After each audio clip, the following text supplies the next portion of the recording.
10th class CBSE exam. Let us discuss. అధ్యక్ష CBS ఆనాడు చెప్పాను అధ్యక్ష, సిబిఎస్ లో చదివిన వ్యక్తిని, భారతీయ విద్యాభవన్ లో చదివాను.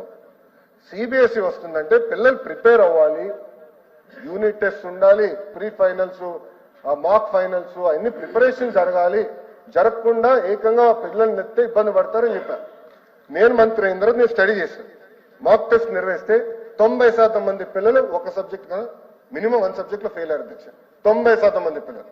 ఉపాధ్యాయుల్ని మీరు ట్రైన్ చేయరు, పిల్లల్ని మీరు ప్రిపేర్ చేయరు, ఏకంగా తీసుకెళ్లి ఎగ్జామ్ రాయించండి అంటే పొరపాటున ఆడపిల్లలు ఫెయిల్ అవుతే ఊరిలో ఏమవుతుంది అధ్యక్ష, సోషల్ ఇష్యూస్ వస్తాయి. చిన్న వయసులో పెళ్లి చేస్తారు, అది మీకు తెలీదా?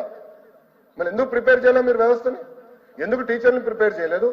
అలాంటి టైంకి మీరు సిబిఎస్ఈ ఫార్మ్ ఆఫ్ ఎగ్జామ్ తీసుకురావాలంటే ముందల నుంచే ఎగ్జామినేషన్ ప్యాటర్న్, ఎస్ఎస్సి ప్యాటర్న్ మనం మార్చాలి. ఎందుకు చేయలేదని అడుగుతున్నాం. మేము ఆపలేదు అధ్యక్ష, I have postpone the decision. నేను నిర్ణయాన్ని వెనక్కి తీసుకెళ్ళాం, మీరు దయచేసి చదవండి. నేను ఎక్కడ నిర్ణయాన్ని వెనక్కి, I said postpone it for 3 years. పిల్లల్ని ప్రిపేర్ చేద్దాం, పోటీ తత్వంలో పిల్లల్ని జాగ్రత్తగా ప్రిపేర్ చేద్దాం. మోడల్ ఆఫ్ ఎగ్జామినేషన్ మార్చడాన్ని నెక్స్ట్ ఇయర్ నుంచి అది మేము అమలు చేస్తున్నాం.